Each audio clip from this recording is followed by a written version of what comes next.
روحانی طریقے سے علاج کی شرعی حیثیت بتا دیں. دیکھیں یہ جب وہ ایک آیا تھا وہ کردستانی جو بت بنا کے گیا پوری پاکستانی قوم کو، اس وقت میں نے جو 5 طریقہ علاج بتائے تھے وہ آپ میری ویڈیو تفصیل سے دیکھیں. اس میں ایک روحانی طریقہ علاج بھی تھا، لیکن روحانی طریقہ علاج بھی ان بیماریوں کے لیے، ہر بیماری کے لیے تو نہیں ہے. یعنی دنیا میں کوئی دوائی ایسی نہیں ہے، کوئی دم ایسا نہیں ہے جو بچے کا ختنہ کر سکے. ہاں آئے ہو نا داڑ تلے جی ہے روحانی بائی پاس، اور چھڑ دو بائی پاس ختنہ کر کے دسو جی نہ ہوئے نا تے چھوڑ دو.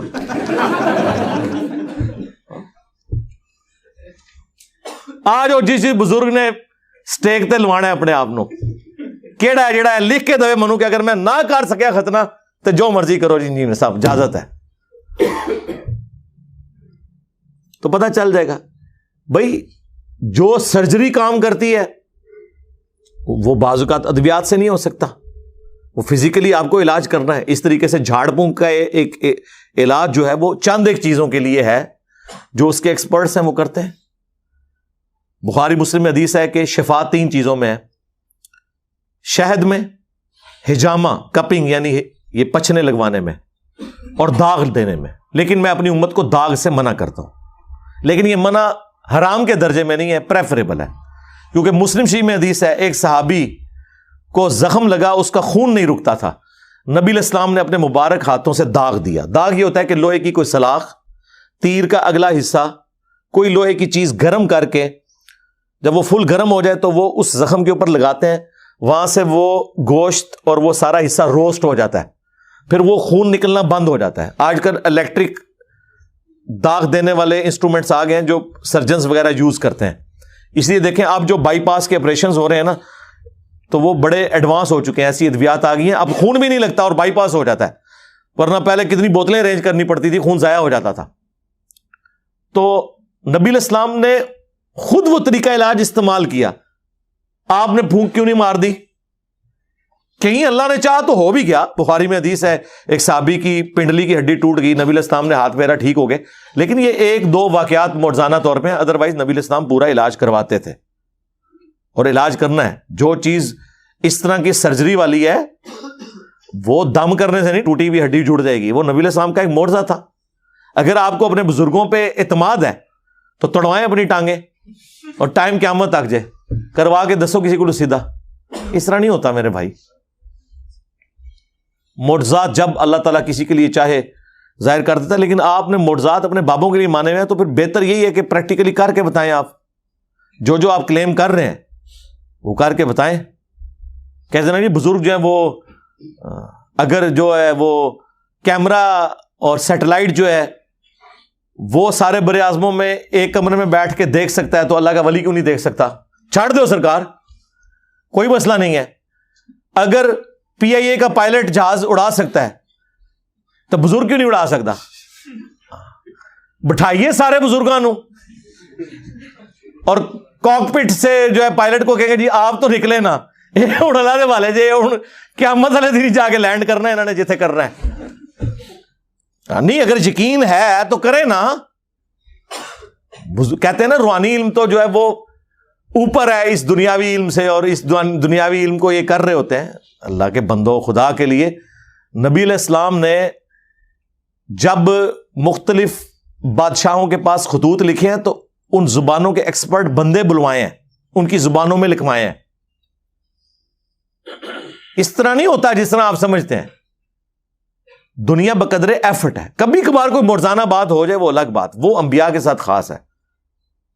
باقی غیر انبیاء کے ساتھ نبی علیہ السلام کے مبارک دور میں بڑے عجیب و غریب قسم کے معجزات ہوئے ہیں، وہ بالکل درست ہے، وہ نبی کے معجزے ہیں. لیکن رسول اللہ کی وفات کے بعد جو کچھ ہے وہ دعا کی حد تک کہ اللہ تعالیٰ چاہے تو کر دے، اللہ تعالیٰ چاہے تو نہ کرے. بارش کی دعا کی ہو گئی، ٹھیک ہے، سمجھ آتی ہے بات کی. اس طرح کے معاملات ہو سکتے ہیں جو اللہ کے فزیکل فینومینا آف نیچر ہیں، ان میں اللہ تبارک و تعالیٰ کسی کی دعا قبول کر لیتا ہے. لیکن کبھی ایسا نہیں ہوا کہ جی کسی صحابی کی آنکھ نکل گئی ہے، دوسرے نے پھونک ماری ہے تو اس کی نظر واپس آ گئی. نہ کسی کی ہڈی ٹوٹی ہے تو یہ جنگ قادسیہ اور یرموک میں صحابہ کرام کو جو زخم لگتے تھے تو ایک دوسرے کو سورہ فاتحہ پڑھ کے پھونکتے تھے اور زخم ٹھیک ہو جاتا تھا. خدا کے لیے یار اس طرح نہیں معاملات ہوتے. دنیا کو اللہ نے بقدر ایفرٹ چھوڑا ہوا ہے. آپ کو تو کہانیاں کرائی ہیں جی. ابو الحسن خرقانی نے کرتا دیا تھا محمود غزنوی کو, اور محمود غزنوی نے جو سومنات پہ جو آخری حملہ کیا وہ اس کی برکت سے کامیابی ہوئی. رات نو بابا جی پھر ہوئی ناراض. بابے کتنے خوش ہوندے تھے جدوں تک نعرہ نہ مارو انہاں دے اگے تسی یا میرا نام نہ لو. وہ بابا جی کہندے نے ان کے کہ ناراض ہون کے تو نے میرے کرتے کی اتنی کم قیمت لگائی ہے. اگر تو یہ کرتا اٹھا کے یہ دعا کرتا نا کہ قیامت تک اس پلانٹ ارتھ پہ کوئی کافر باقی نہ رہے تو سارے مسلمان ہو جاتے. حضرت ابو الحسن خرقانی ایک بزرگ گزرے ہیں. یہ حضرت باعزید بستامی کے سجادہ نشین تھے. اتنے بڑے آدمی تھے, اپنا جبہ دیا محمود غزنوی کو. جب مشکل آئی تو دعا مانگنا آگے رکھ کے اللہ فتح دے دے گا.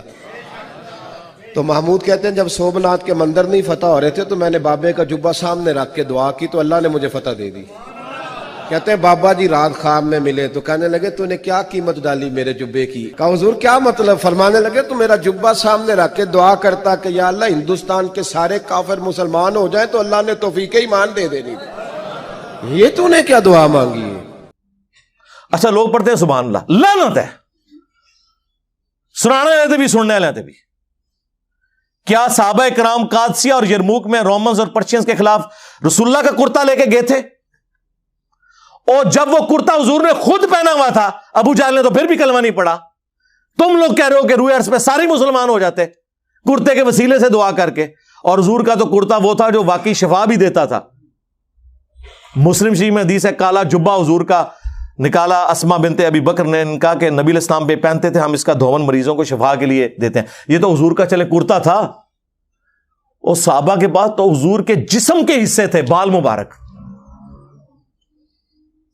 کرتا تو بہت چھوٹی چیز ہے, وہ تو حضور نے پہنا نا جو آپ کے بال مبارک. صحیح بخاری میں حدیث ہے ام سلمہ نے حضور کے چند بال نکالے ایک ڈبیا میں اور کہا کہ یہ نبی علیہ السلام کے بال ہیں. ہمارے محلے میں کوئی بیمار ہوتا ہے میرے پاس وہ پانی کی پیالی بھیجتا ہے, میں اس میں گھول دیتی ہوں, شفا ہو جاتی ہے اللہ کے اذن سے. یار وہ بال لے کے صحابہ کرام رومن اور پرشینز کے خلاف جا کے لڑتے اور بالوں کو سامنے رکھ کے تو فتح حاصل کرتے. جنگوں کی تکلیف کاٹی. 8,500 صحابہ اور تابعین شہید ہوئے ہیں صرف قادسیہ میں پرشین امپائر کے خلاف. کتنے لوگ ہاتھیوں کے نیچے آگے شہید ہوئے ہیں. تسی نگاہ ہی مارتے رہتے ہو. سب کہانی ہے. اور اب تو میں نے آپ کو بہت پہلے پریڈکٹ کیا تھا کہ اب ینگ جنریشن یا تو علمی کتابی مسلمان بنے گی, یعنی علمی کتابی سے مراد چھڑا مسلم, کتاب و سنت کے دلائل ماننے والا, اور یا پھر وہ اس مذہب سے ہی برگشتہ ہو جائے گی, سیکولر یا ایتھیسٹ ہو جائیں گے. باقی فرقے تو ہم نظر نہیں آنے انشاءاللہ تعالی. کیا موجودہ دور میں کرامات کا کسی بھی شکل میں وجود باقی؟ جی باقی ہے. یہ ہمارا پلیٹ فارم کرامت ہے. اس سے بڑی کوئی پلانٹ ارتھ پہ کرامت ہے تو بتا دیں. تفنن اپنی جگہ اور ریئلٹی بھی ہے. یار انہوں نے کبھی سوچا تھا کہ ایک بندہ اٹھ کے انہیں اس طرح ایکسپوز کرے گا کہ ان کی اولادیں جن کو بچپن سے بابوں کی کہانیاں گٹھی میں ڈالی گئی تھی وہ چھوڑ کے اس شخص کے ساتھ جڑ جائیں گے جس کی قبر مدینے میں صلی اللہ علیہ وآلہ وسلم. آپ کو کتنا فخریہ سناتے ہیں, نہیں فلانے دا فیض جاری ہے, او چھڑ دیو سارا نے فیض ڈوب گئے. ایک یوٹیوب دی ویڈیو, ایک میرا نعرہ نا سب کچھ لے گیا. تو یہ کرامت نہیں ہے. کرامت یہ ہے کہ اللہ کا کرم ہو جائے کسی پہ, کسی کی دعا قبول ہو جائے, کسی کی ایفرٹ اللہ تعالیٰ قبول کر لے اور اس کی برکت سے کوئی معاملہ کو جاری فرما دے.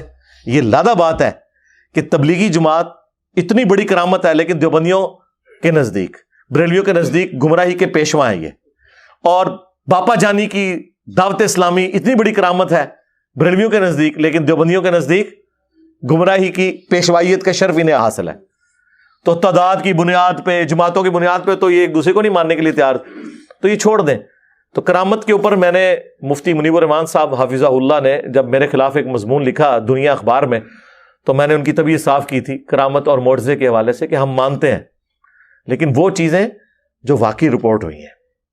اور اس میں نے دیکھیں کتنے عرصے سے انہیں کہا ہوا ہے تخت بلقیس کی انہوں نے رٹ لگائی ہے. تو میں نے کہا تھا وائٹ ہاؤس لا کے مرگلا ہلز پہ رکھیں, اگلے دن میں بریلوی ہونے کا اعلان کر دوں گا.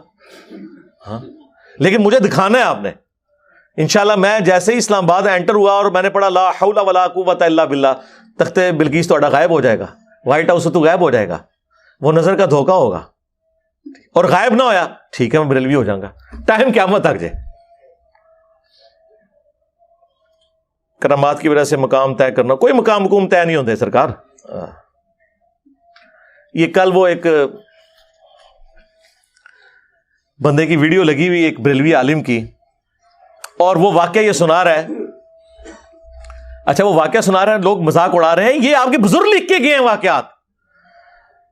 تذکرۃ الاولیاء شیخ فرید الدین عطار نے 800 سے 800 سال پہلے لکھی, عربی میں کتاب ہے. یہ دنیا میں جتنے قصہ کہانیاں آپ کو مصباحی صاحب بیان کر رہے ہوتے ہیں, یا کوکب نورانی صاحب بیان کر رہے ہوتے ہیں, یا وہ پیر اجمل قادری صاحب بیان فرما رہے ہوتے ہیں, یا اور لوگ, یہ ساری کہانیاں وہ ہیں جو لکھی ہوئی ہیں تذکرۃ الاولیاء میں. اور بریلوی اور دیوبندی دونوں اس کتاب کو پرنٹ کیے ہوئے ہیں اردو میں, اور بریلویوں اور دیوبندیوں کے بزرگوں کی کتابوں میں واقعات ان کتابوں سے ہیں, چاہے وہ فضائل اعمال ہو شیخ زکریا کاندلوی کی, چاہے وہ فیضان سنت ہو الیاس قادری صاحب کی. تذکرۃ الاولیاء, اور یہ وہی بزرگ ہے جنہوں نے منگولا نے وڈ دیتا سی 627 ہجری میں, منگول نہیں قابو آئے نہ دے. یہ ساری کہانیاں آپ کو جتنی جنید بغدادی, بایزید بستامی, داؤد طائی, معروف کرخی, سری سکتی, ساری سٹوریاں یہ اس کتاب میں لکھی ہوئی ہیں. جو مولانا بیان کر رہے تھے اور لوگ ہنس رہے تھے, یار آپ ان بچوں پہ ہنس رہے ہیں, یہ تو ان کی جائز روحانی اولادیں ہیں, شیطانی اولادیں نہیں ہم کہتے, پھر یہ برا مانیں گے, کہ جنہوں نے یہ واقعات لکھے ہوئے ہیں. اور واقعہ کیا بیان کر رہے ہیں؟ واقعہ یہ بیان کر رہے ہیں کہ جی ایک دفعہ جو ہے نا وہ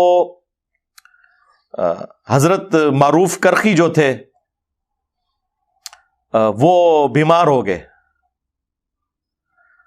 حضرت سری سکتی, یہ پوری ایک چین ہے نا جو تصوف کی چلتی ہے نا, وہ کہتے ہیں جی مولا حسن ابن علی کے مرید تھے حسن بصری, اور حسن بصری کے آگے مرید تھے حبیب العجمی, اور ان کے آگے تھے مرید تھے داؤد طائی, اور ان کے آگے سے مرید تھے معروف کرخی, اور ان کے آگے سے مرید تھے سری سکتی, اور پھر آگے مرید تھے جنید بغدادی, اور یہ پوری وہ چین چلاتے ہیں. تو وہ کہتے ہیں جی سری سکتی بیمار ہو گئے, تو حضرت جنید بغدادی انہوں نے کہا کہ حضرت آپ کسی نا ڈاکٹر کو دکھائیں. انہوں نے کہا میں کسی یہودی یا نصرانی ڈاکٹر کو نہیں دکھا سکتا. سرکار نگاہ مارو نا اپنے ہوتے ہیں, ڈاکٹر کو لے کے جانا ہے, یہی تو ہم کہتے ہیں, ہمیں کہتے ہو مزاروں پہ جاؤ, خود جو ہے وہ آغا خان میں اور شفا انٹرنیشنل میں علاج کرواتے ہو. آج کے لوگ بھی یہی کر رہے ہیں, اس زمانے میں بھی یہی کرتے تھے. ان کا جتنے اچھے ڈاکٹر ہیں وہ تو یا جیوز ہیں یا کرسچنز ہیں, تو میں تو وہ نبض چیک کرے گا تو میں نبض تو نہیں دکھا سکتا, ہاتھوں میں ہاتھ نہیں دے سکتا. دیکھو کس چیز کو کس سے ملایا ہوا انہوں نے. تو پھر خیر وہ ایک کہتے ہیں یہودی کسی ڈاکٹر کے پاس, طبیب کے پاس گئے. انہوں نے کہا یار چھوڑ دیں, آپ نا اپنے حضرت صاحب کا پیشاب مبارک لے آئیں. یہ مبارک تو میں نے لگایا نا عزت کے لیے, بزرگوں کا نام عزت سے لینا چاہیے, کیونکہ وہ پیشاب ٹیسٹ سے بھی بتا دیا کرتے تھے. اچھا وہ کتنا پہنچیا, وہ پیشاب تک کے دس رہے ہیں, انہوں نہیں پتا منہ کیڑی بیماری لگی ہے. میں تو پھر انج جناب پڑھاں گا. وہ کہنے جی جب پیشاب لے کے گئے, اس نے پیشاب دیکھا, کلمہ پڑھ کے مسلمان ہو گیا. اچھا کیوں جی کیا ہو گیا؟ وہ کہتے جی کسی عاشق دا پیشاب ہے.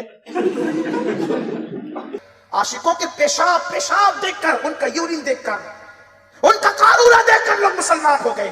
یہ بات میں نہیں کہہ رہا اپنی طرف سے, طاؤس العلماء سید الطائفہ حضرت جنید بغدادی کہتے ہیں میرے ماموں میرے پیر و مرشد حضرت سید نصر سکتی بیمار ہوئے.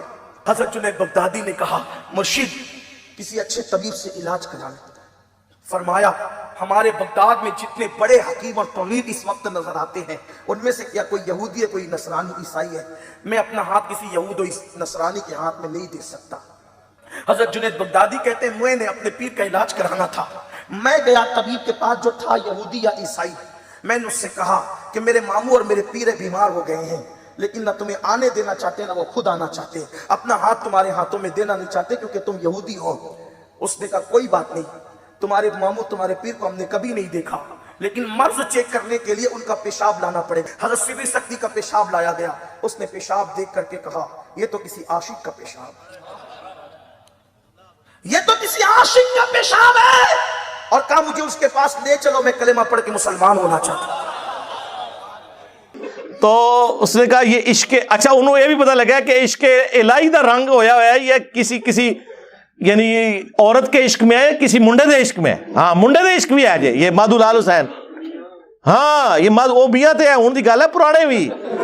مادھو لال حسین, یہ مادھو لال ہندو لڑکا ہے اور حسین نامی وہ بزرگ ہے جو ان پہ عاشق تھے, اور وہ ان کو کٹھا دفنایا گیا, اور وہ مزار باقاعدہ یہ ریٹن میں انہوں نے باقاعدہ کتابوں کے اندر ان کی کرامات لکھی ہوئی ہیں. تو وہ پیشاب دیکھ کے جو مسلمان ہو گئے کہتے ہیں جی وہ یہ کرامت ہے بزرگوں کے پیشاب دیکھ کے آپ, وہ کہتے ہیں آپ بزرگوں کیا سمجھتے ہیں, ان کے تو پیشاب دیکھ کے لوگ کلمہ پڑھتے ہیں. یار نبی علیہ السلام کو تو دیکھ کے ابو لہب نے کوئی نہیں کلمہ پڑھا, ابو جہل نے کوئی کلمہ نہیں پڑھا. یہ کون سا دین ہے جو آپ پیش کر رہے ہیں؟ اچھا سوشل میڈیا نے ان کے لیے پرابلم کھڑی کر دی ہے کہ پہلے یہ چیزیں کتابوں میں لکھی ہوئی تھی اور پبلکلی عام نہیں ہوئی تھی, کوئی جرت بھی نہیں کرتا تھا کہ بیان کر کے اس کو اس طریقے سے اس کی انجینئرنگ کرے. ہم نے کرنی شروع کی ہے تو اب آپ دیکھ لیں ان کے لیے کتنی بڑی مصیبت کھڑی ہوگی. تو اس طرح کی کئی ایک واقعات ہیں, انہوں نے کہانیاں مشہور کی ہوئی ہیں, وہ کرتے رہے, اس کا اینڈ رزلٹ کوئی نہیں ہے, بس مذاق ہی اڑے گا نا. خلفائے راشدین کے بعد کوئی ولی یا بزرگ مانا جا سکتا ہے, کیوں نہ آپ مانیں, لیکن وہ اس میں سے نکالنا کیا ہے؟ اے جی مندے نہیں کہ منیے کہ مطلب اے جی فلانے بزرگ نہیں مانتے. بھی مانتے ہیں کہ وہ بزرگ تھے, ان کے ماں باپ کی شادی ہوئی تھی اور وہ تحفہ پیدا ہوا تھا وہاں پہ, ٹھیک ہے, وہ بڑا ہوا جوان ہوا, وہ کھاتا پیتا تھا, پیشاب بھی کرتا تھا, شادی بھی ہوگی اس کی, مر گیا, دفنا دیا. یہی ماننا ہوتا ہے نا کسی کو, اور کیا منوانا چاہتے ہیں؟ جب کہتے ہیں آپ فلاں کو نہیں مانتے, کیا مطلب ہے؟ ایک بندہ یہ کہتا ہے کہ آپ جو ہے وہ ہٹلر کو نہیں مانتے. بھئی ہم مانتے ہیں کہ ایک بندہ تھا, آیا تھا, چلا گیا. ماننے سے مراد کیا لیتے ہیں؟ انکار تو ہم نے کسی کا نہیں کیا. نہیں وہ بزرگ نہ انج نہیں, نہ یہ تہاڈی خواہش نہیں پوری ہونی, ٹھیک ہے. تو ہم مانتے ہیں, دیکھیں امام بخاری امام مسلم کو ہم اپنا بزرگ مان رہے ہیں نا, جبھی تو اتنے احترام سے وہ خود آ جائیں تو ہم ان کا کیا عزت کریں گے. ہم نے ان کی لکھی ہوئی کتابیں احترام کے ساتھ اپنے ٹیبل پہ رکھی ہوئی ہیں.